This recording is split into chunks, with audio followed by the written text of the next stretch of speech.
Hello dear students, इससे पिछले video में हमने इस पोइम के पार्ट फर्स्ट की चर्चा की थी और ये है पार्ट सेकंड। तो विलियम शेक्सपियर की ये पोइम जिसका नाम है the 7 ages of a man. तो मनुष्य की अवस्था है उसको 7 भागों में बांटा गया है। तो उसकी पहले वीडियो में हमने चर्चा की थी जो ह्यूमन बीइंग की उसके एक्ट्स के आधार पर, उसके कार्यों के आधार पर 7 अवस्थाएं बांटी गई थी। उनमें से जो 4 स्टेज हैं उनकी हमने तुलना की थी। उसके बारे में पार्ट फर्स्ट में हमने पढ़ा था। अब है 7 एजेस ऑफ द मैन का पार्ट सेकंड। तो यहां पर हम जो बाकी बची हुई उसकी जो थर्ड यानी 3 जो अवस्थाएं हैं ह्यूमन बीइंग की 3 स्टेज रिमेन हो गई थी, उसको हम इस पोइम में यहां पर पार्ट सेकंड में एक्सप्लेन करते हैं। तो विलियम शेक्सपियर के द्वारा लिखी गई पोइम जिसमें पहले जो 4 स्टेज है उनको हमने एक्सप्लेन किया था। उसमें वर्ल्ड को उन्होंने एक रंगमंच बताया था। पहली अवस्था का नाम था इन्फेंट, सेकंड स्टेज का नाम था स्कूल बॉय और थर्ड स्टेज का नाम था लवर और फोर्थ स्टेज का नाम था सोल्जर। अब उससे आगे एंड देन द जस्टिस। तो जो 5th स्टेज है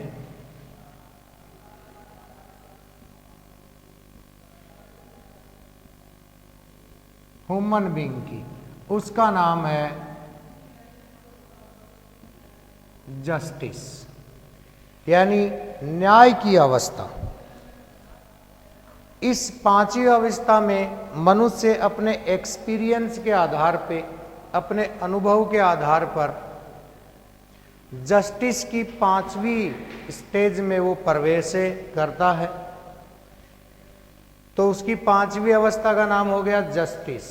अब इस 5th स्टेज में वो करता क्या है, उसके एक्ट क्या हैं, उसके कार्य क्या हैं। तो देखिए फेरी राउंड बेली, पहले उसका फिजिकल डिस्क्रिप्शन किया गया है। फिजिकल डिस्क्रिप्शन किया गया है 5वीं अवस्था में। बेली यानी उसका पेट, राउंड मानी गोल मटोल हो जाता है। तो फेरी राउंड बेली 5वीं अवस्था में ह्यूमन बीइंग का पेट है वो गोल मटोल हो जाता है और गुड कैपन लाइंड, और कैपन मानी नर चूजे, नरे चूजे जो होते हैं उनका मांस उसमें भरा हुआ होता है। लाइंड मानी भरा हुआ फुल और कैपन यानी नर और चूजे।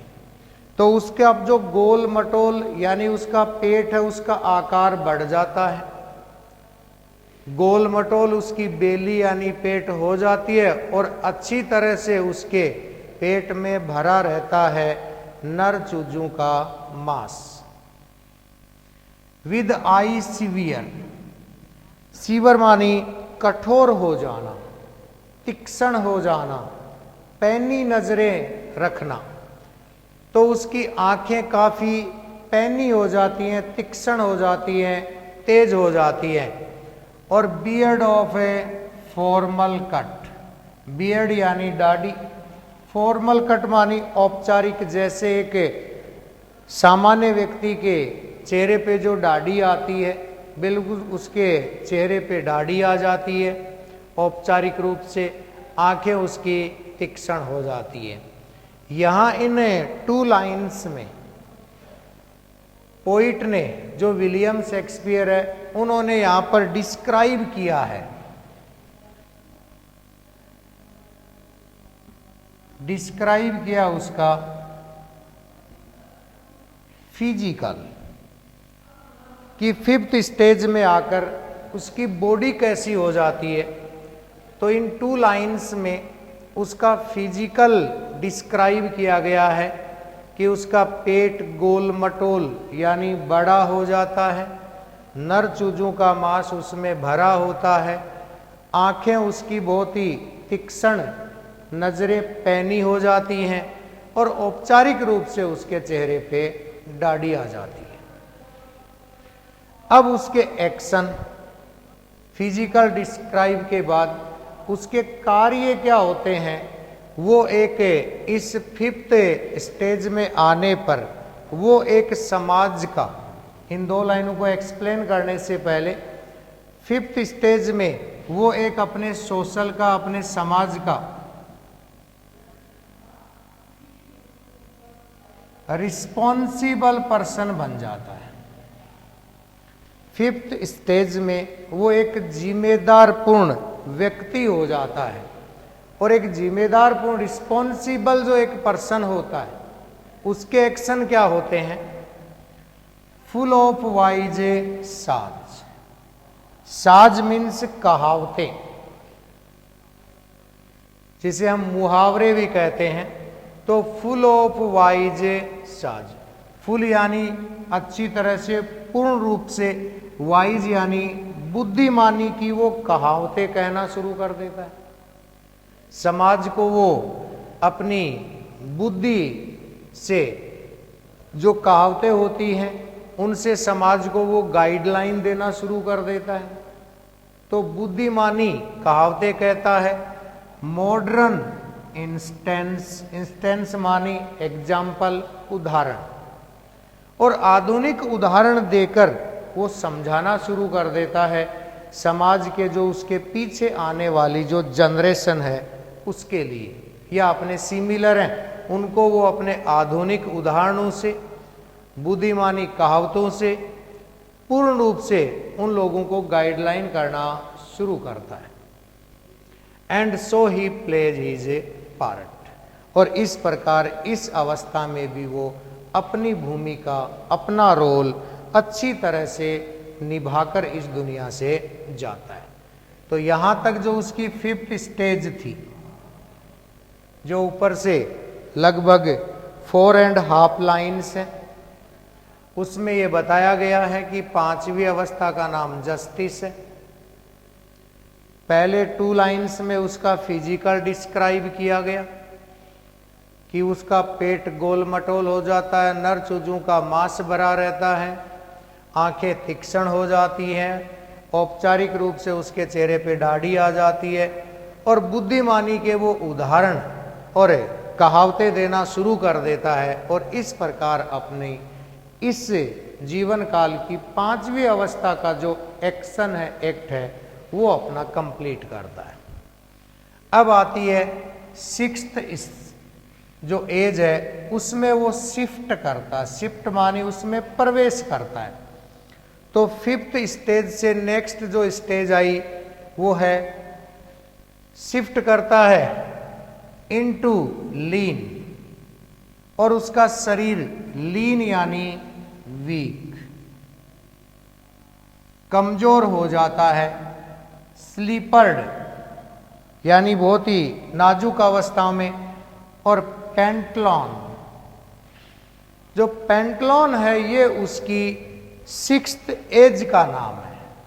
तो नेम ऑफ 6th एज का नाम है पेंटलॉन, जहां वो कमजोर हो जाता है, स्लीपर्ड हो जाता है, दुबला पतला हो जाता है, और इस अवस्था का नाम है वो है पेंटलॉन।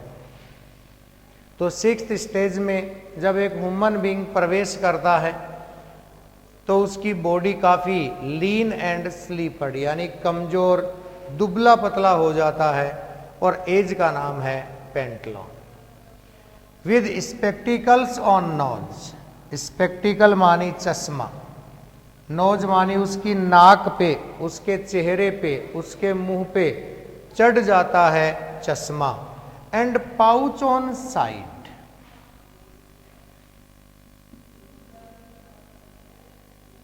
स्किन ऑफ हिज बॉडी, यानी उसके शरीर की, उसकी बॉडी की जो स्किन होती है वो काफी पाउच यानी ढीली ढाली हो जाती है, लटकनी शुरू हो जाती है। तो नाक पे चश्मा चढ़ जाता है, पाउच ऑन साइड, अगल बगल से उसकी बॉडी से उसकी जो स्किन है वो लटकने लगती है, ढीली हो जाती है। और इसके साथ ही हिज यूथफुल हुज, जो उसने अपनी जवानी में, जो उसने अपनी युवा अवस्था में, यूथफुल मानी जब वो 4th स्टेज में था, 5th स्टेज में था, जब बिल्कुल भरपूर जवान था, उस अवस्था में जो उन्होंने हुज, हुज मानी जुराब, ये वो सॉक्स होते हैं जो कमर से नीचे पैरों तक पहने जाते हैं, यानी जिसे हम एक पायजामा कह सकते हैं। उस प्रकार का जो उसका युवा अवस्था में जो पहनने का वस्त्र था, वेल सेव्ड, जिसको अच्छी तरह से उन्होंने सुरक्षित रखा था। A world to wide, wide मानी ढीला ढाला हो जाना, लूज हो जाना। तो युवा अवस्था के उसके जो क्लॉथ्स हैं, इन्हें हुज सेव्ड जो कर रखा था उन्होंने, अपनी जुराब, सॉक्स, इसको स्टॉकिंग भी कहते हैं। जो स्टॉकिंग उसका वस्त्र था, जो उसकी युवा अवस्था में बिल्कुल उसकी बॉडी पे फिट आता था, जिसको उन्होंने वेल सेव्ड करके रखा था, अच्छी तरह से सुरक्षित रखा था, वर्ल्ड टू वाइड, उसके लिए आज वो बहुत ही ढीला ढाला हो जाता है। फॉर हिज श्रंक सैंक, और उसकी जो मांसपेशियां हैं, स्किन है, वो यानी श्रंक होनी शुरू कर जाती है। श्रंक यानी सिकुड़ना, तो उसकी मांसपेशियां हैं वो सिकुड़ जाती हैं। इसलिए मांसपेशियां सिकुड़ेंगी तो उसकी स्किन है वो पाउच की भांति लटकने लग जाएगी। And is big manly voice, और उसकी आवाज में भारीपन आ जाता है, यानी एक मर्दाना जो आवाज होती है इंसान की, उसमें काफी बिग मैनली वॉइस, यानी आवाज में भारीपन आ जाता है। आवाज में वो एक जो कानों को सुनने वाली जो एक मधुर आवाज होती है, वो उसके गले से गायब होना शुरू हो जाती है उसकी 6th एज में। टर्निंग अगेन टुवर्ड, और जब यह आवाज एक भारी आवाज बन जाती है तो टर्निंग अगेन टुवर्ड चाइल्डिश, ये बिल्कुल आवाज उसकी तरह या उनकी भांति हो जाती है जैसे कि आवाज होती है चाइल्डिश की, टेरिबल पाइप्स की। टेरिबल पाइप्स यानी तीखी महीन आवाज जैसे एक बच्चे की होती है, एक सीटी की भांति, क्योंकि and whistle in his A sound, यानी एक तीखी भारीपन आवाज में आ जाता है और एक सीटी की भांति वो बजनी शुरू हो जाती है। तो ये थी 6th स्टेज, और 6th स्टेज का नाम है पेंटलॉन। फिर उसका जो शरीर का फिजिकल है, स्पेक्टिकल्स ऑन नोज, उनके नाक पे चश्मा चढ़ जाता है, पाउच ऑन है साइड, और उसकी साइड की त्वचा है वो ढीली ढाली हो जाती है। यूथफुल हुज, युवा अवस्था में जो उसके कपड़े थे, जो जुराब थी, जो कमर से पांव तक पहनी जाती है, जिसको वेल सेव्ड करके रखा था, आज उसके लिए वो बहुत बड़ी हो गई, ढीली ढाली हो गई। और टर्निंग अगेन टुवर्ड ए चाइल्डिश टेरिबल, और उसकी आवाज में भारीपन आया तो एक जैसे छोटे बच्चे की तीखी महीन आवाज होती है जो एक पाइप्स की भांति नजर आती है। And whistle in is a sound, और उसके मुंह से एक सीटी की भांति आवाज आनी शुरू हो जाती है। अब according to the poet, last जो स्टेज होती है उसका last scene of a all, अब इंसान अपने पूरे जीवन काल की अंतिम अवस्था में आ जाता है, जिसका नाम आगे दिया गया है that ends his strange eventful history.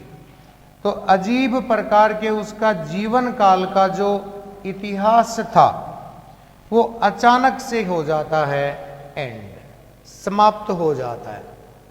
तो 7वीं अवस्था में मनुष्य है वो स्ट्रेंज प्रकार से उनकी जो लाइफ जीवन काल का जो भी उसके एक्शन थे, एक्ट थे, वो एक तरह से अजीब प्रकार से उनका इतिहास बन जाती है। इतिहास बनने का मतलब है कि वो सारी चीजें अब समाप्त हो जाएंगी, बीते हुए काल की बात हो गई। वो इज द सेकेंड चाइल्डनेस, और childness is the name of a 7th stage of a human being life. तो 7वीं अवस्था का नाम है चाइल्डनेस, जिसे हम कह सकते हैं दूसरा बचपन। जैसे अपने हिंदी में कहावत भी चलती है कि दिल बचपन का उम्र 55 की। तो उसी प्रकार 7वीं अवस्था का नाम है चाइल्डिशनेस एंड मियर ओब्लिवियन। और केवल बिल्कुल ये बात स्पष्ट हो जाती है कि सेंस टीथ, उसके मुंह में न तो कोई दांत होते हैं, सेंस आइज, आंखों से उसे दिखाई नहीं देता है, सेंस टेस्ट, किसी चीज का उसे किसी का स्वाद का पता नहीं चलता है, सेंस एवरीथिंग, यानी हर चीज को वो भूले जाता है। तो लास्ट लाइन में जैसे कि 4 बार सेम वर्ड यूज हुआ, सेंस सेंस सेंस, तो इसका मीनिंग है विदाउट,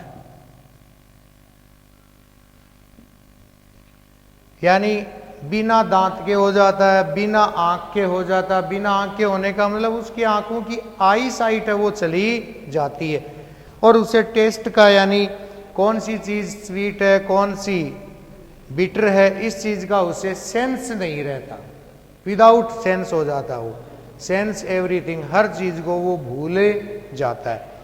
तो ये according to the poet William Shakespeare ने एक मनुष्य के जीवन काल को 7 अवस्थाओं में बांटा है, जो हम वीडियो के जो 2 पार्ट हैं, पार्ट फर्स्ट इस पोइम का और पार्ट सेकंड, जिसमें उनकी 7 अवस्थाओं को हम एक्सप्लेन कर चुके हैं। अब यहाँ पर सेंस 4 बार जो यूज हुआ, 4 टाइम्स यूज ऑफ सेंस, कवि को इनको 4 टाइम यूज करने की आवश्यकता क्यों थी? वो तो एक बार भी लिख सकता था, sans teeth comma eyes comma taste and everything.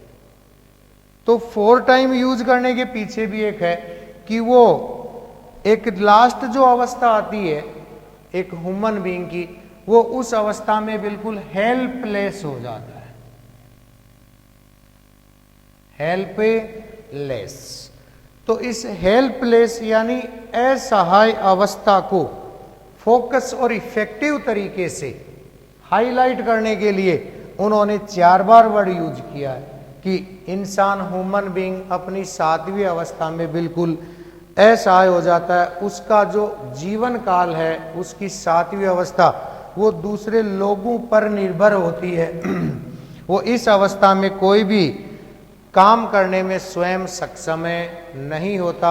जिस प्रकार पहली स्टेज थी जिसका नाम था इन्फेंट, तो इन्फेंट और जो चाइल्डनेस है उसकी जो